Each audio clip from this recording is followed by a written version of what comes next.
Hi viewers, welcome to our channel. ప్రస్తుతం మనతో పాటు సీనియర్ జర్నలిస్ట్ దాము బాలసర్ వారితో మాట్లాడాం. నమస్కారం సార్. సార్, మేము అధికారంలోకి వచ్చాక వాలంటీర్లను తీసుకుంటాం, వాళ్ళ శాలరీ 10,000 వరకు చేస్తామని చెప్పేసి చంద్రబాబు నాయుడు గారు అప్పట్లో హామీ ఇచ్చారు సార్. కానీ అధికారంలోకి వచ్చిన తర్వాత అసలు వాలంటీర్ల ఊసెత్తలేదు, వాళ్ళు ఇప్పటి వరకు ఎటువంటి నిర్ణయం అయితే తీసుకోలేదు.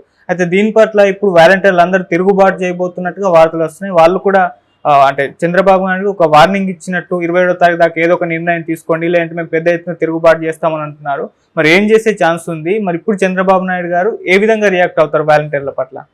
ఈరోజు వాలంటీర్లు చంద్రబాబు ఒక అల్టిమేటం జారీ చేశారు. అదేంటంటే 27వ తేదీ క్యాబినెట్ మీటింగ్ జరుగుతుంది. 27వ తేదీ జరిగే క్యాబినెట్ మీటింగ్లో మాకు సంబంధించి నిర్ణయం తీసుకోకపోతే మేము 31వ తేదీ విజయవాడలో రాష్ట్ర కార్యవర్గ సమావేశం ఏర్పాటు చేసుకొని ఆ కార్యవర్గ సమావేశంలో నిర్ణయాలు తీసుకొని రాష్ట్రవ్యాప్త ఉద్యమాలు చేపడతాం అని ఒక అల్టిమేటం ఇచ్చారని చెప్పచ్చు. ఎందుకంటే ఇప్పటివరకు వాళ్ళకు హోప్తో అయితే ఉన్నారు. ఎందుకంటే వీళ్ళు తెలుగుదేశం కూటమి ప్రభుత్వం వాళ్ళని రకరకాలు కన్ఫ్యూజ్ చేస్తూ వచ్చింది. ఫస్ట్లేమో చంద్రబాబు వాలంటరీ వ్యవస్థ మీద చాలా తీవ్రమైన కామెంట్లు చేశారు. వీళ్ళేంది దిగ్వన్ సంచులు మోసే ఉద్యోగం, అదేం ఉద్యోగం, ఆడవాళ్ళు లేని టైంలో పోయి మగవాళ్ళు లేని టైంలో ఆడవాళ్ళు ఇంట్లో ఉంటే వెళ్ళిపోయి తలుపులు తడుతున్నారు అనేది ఆయన కామెంట్ చేశాడు. దాని తర్వాత పవన్ కళ్యాణ్ ఇంకా ఎక్స్ట్రీమ్గా వెళ్ళిపోయి అసలు 30,000 మంది అమ్మాయిలు మిస్సింగ్కి వాలంటీర్లే కారణం, వీళ్ళే డేటా కలెక్ట్ చేసి సంఘ విద్రోహ శక్తులకు ఇస్తున్నారు అని చెప్పారు. సో వీటి పట్ల తీవ్ర వ్యతిరేకత వచ్చింది. జగన్ ఎఫెక్టివ్గా వాలంటరీ వ్యవస్థను ప్రజలకు అనుకూలంగా వాడుకున్నాడు. అది రివర్స్లో డబుల్ ఎడ్జెడ్ వెపన్ లాగా జగన్ కూడా ఉపయోగపడింది అనేది వాస్తవం. సో ఖచ్చితంగా వాలంటీర్ల వల్ల వాళ్ళల్లో ఎన్ని లోపాలన్నా ఉండొచ్చు, ఏ వ్యవస్థలైనా. ఇప్పుడు లాయర్లు అందరూ మంచివాళ్ళు, జర్నలిస్టులు అందరూ మంచివాళ్ళు, డాక్టర్లు అందరూ మంచివాళ్ళు అని మనం జనరలైజ్ చేసి చెప్పలేము. అట్లాగే చెడ్డవాళ్ళని కూడా జనరలైజ్ చేసి చెప్పలేము. ప్రతి వ్యవస్థలో కూడా కొన్ని బ్యాడ్ యాపిల్స్ అంటారు, అలాంటి బ్యాడ్ యాపిల్స్, బ్యాడ్ ఎలిమెంట్స్ ఉంటారు. అలాగే వాలంటీర్లలో కూడా ఉండొచ్చు.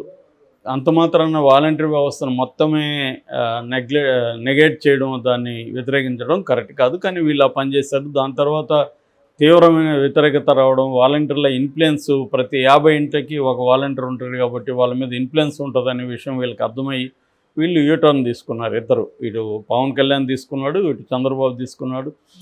పవన్ కళ్యాణ్ నేను అలా చెప్పలేదు, ఇలా చెప్పలేదని కవర్ చేసుకున్నాడు. చంద్రబాబు కూడా అసలు నేను వాలంటీర్లకు నాకేం వ్యతిరేకత లేదు, యాక్చువల్గా నేను వస్తే 10,000 ఇస్తానని చంద్రబాబు ఇంకొక అనేక దొంగ హామీలు ఇచ్చినట్టుగా ఇంకొక దొంగ హామీ ఇచ్చాడు. ఎందుకంటే ఇప్పుడు మరి 10,000 ఇవ్వాలి కదా, ఇప్పటివరకు దాని మీద లేదు. అసలు వాలంటీర్ని ఇదే పద్ధతిలో కొనసాగిస్తామా లేదని చెప్పకుండా కన్ఫ్యూజ్ చేస్తున్నారు. సో ఒకటేంటంటే అప్పుడు ఏ కండిషన్ లేకుండా మేము 10,000 ఇస్తామని చెప్పాడు. అప్పుడు కూడా చెప్పుండాలి కదా, డిగ్రీ అయిన వాళ్ళకే ఇస్తామని, లేకపోతే వాలంటీర్ల సంఖ్య తగ్గిస్తామని అప్పుడేం చెప్పలేదు ఎలక్షన్ ముందు. ఇవన్నీ ఏంటంటే మనుషుల్ని, ఓటర్లని వెధవలు చేసే కార్యక్రమం ఈ హామీలు అనేవి. ఎందుకంటే ఈ హామీలు ఇచ్చి నెరవేర్చకపోతే వీళ్ళని ఎవడు అడిగేవాళ్ళు లేరు, లీగల్గా వీళ్ళ మీద ఏమి కేసులు ఉండవు. కాబట్టి రాజకీయ నాయకులు ఏం చేస్తారని నోటికొచ్చిన హామీలు ఇచ్చేయడం ఎలక్షన్లలో, తర్వాత అవి నెరవేర్చలేక వాటిని ఎట్లా డైల్యూట్ చేయాలి, ఎట్లా ఎస్కేప్ అవ్వాలి అనేది చేయడం. చంద్రబాబు అయితే ఆయన ఎప్పుడు కూడా ఓపెన్గానే చెప్పేస్తాడు, డబ్బులు లేవని చెప్పేశాడు. ఖజానాలో డబ్బులు లేదనేది అంతకుముందు తెలియదా ఆయనకి? ఏంటంటే బ్రహ్మాండమైన సపోర్ట్ సిస్టమ్స్ ఉంటాయి కాబట్టి ఆయన ఏం చెప్పినా అది కరెక్ట్ అని నమ్మించే కార్యక్రమం అందరూ చేస్తారు. అలాగే వాలంటీర్ వ్యవస్థ మీద కూడా ఆయన భయంకరమైన అనేక యూటర్న్లు తిరిగి ఫైనల్గా ఇప్పుడు పెండింగ్లో పెట్టేశారు. అంతకుముందు ఏమన్నారు, వాలంటీర్లకి డిగ్రీ ఉంటే వాలంటీర్లని తీసుకుంటాం, డిగ్రీ లేకుండా అని అన్నారు. అట్లాగే ఏజ్ని లిమిట్ చేశారు.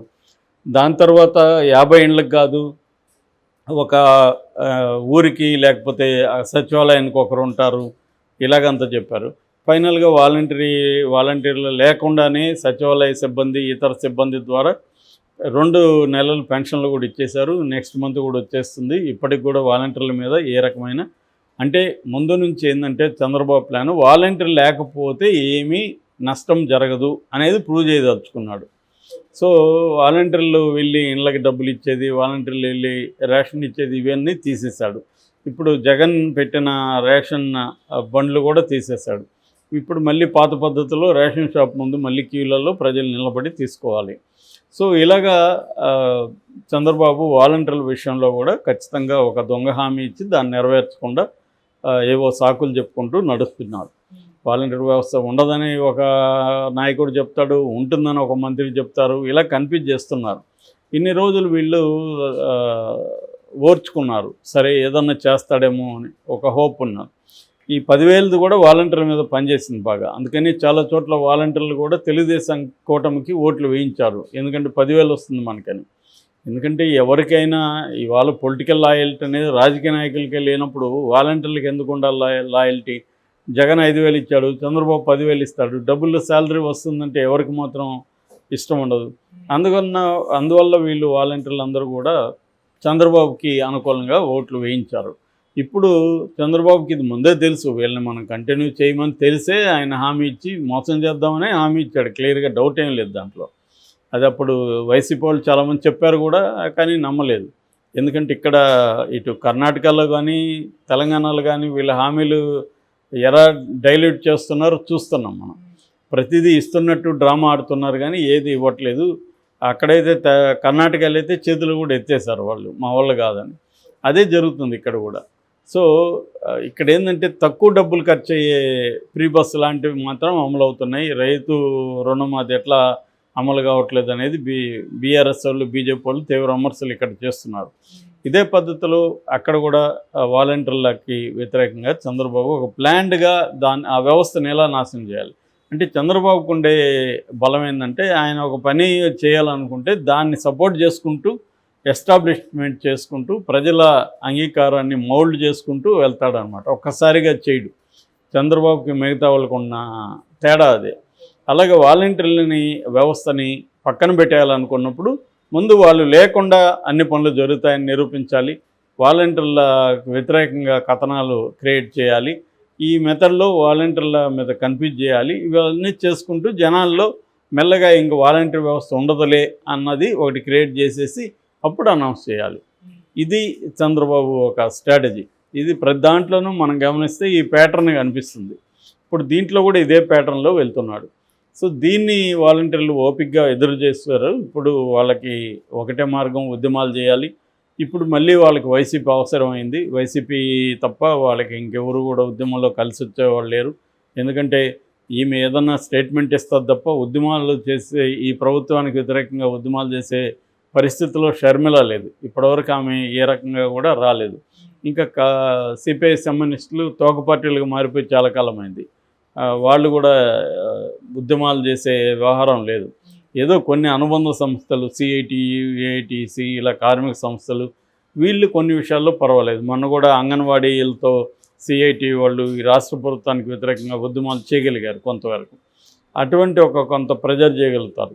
కానీ వాలంటీర్లకి ఇంకా వాళ్ళే ఉన్నారు కాబట్టి పెద్ద సంఖ్యలో వాళ్ళు కానీ రాష్ట్ర వ్యాప్తంగా గట్టిగా ఉద్యమాలు చేయగలిగితే ఖచ్చితంగా ఈ ప్రభుత్వాన్ని మెడలు వంచొచ్చు అన్నది వాళ్ళకి కలిగినట్టు ఉంది. ఇప్పుడు ఒక అల్టిమేటం ఇచ్చారు. 27వ తేదీ క్యాబినెట్ సమావేశం ఉంది. ఆ సమావేశంలో మా విషయంలో మీరు తేల్చకపోతే మేము 31 నుంచి ఉద్యమంలోకి వెళ్తామని చెప్తారు. వీళ్ళు ఏ స్థాయిలో ఉద్యమంలోకి వెళ్తారు, దీన్ని చంద్రబాబు ప్రభుత్వం తొక్కేస్తుందా లేకపోతే తన హామీని నెరవేరుస్తాడా, ఒకవేళ నెరవేరిస్తే ఫుల్గా నెరవేరుస్తాడా, దాన్ని మళ్ళీ డైల్యూట్ చేసి తన పద్ధతిలో తగ్గించేసి ఇప్పుడు మారుస్తాడా అనేది. అంటే 2.5 లక్షల మంది వాలంటీర్లు ఉంటే ఫైనల్గా ఒక 50,000 మందికి ఎంతగా ఇస్తే వాళ్ళని చీల్చే కార్యక్రమం చేయొచ్చు. అట్లాగే నాయకత్వాన్ని ప్రలోభ పెట్టి వాళ్ళని చేయొచ్చు. సో ఉద్యమాలు ఎలా చేయడం అనే దానికి కూడా చంద్రబాబు 45 ఏళ్ళ అనుభవం ఉంది. కాబట్టి ఫైనల్గా వాలంటీర్ వ్యవస్థ ఏమవుతుంది అనేది మనకి ఈ నెక్స్ట్ మంత్ కానీ క్లారిటీ రాదు. Okay sir, thank you so much.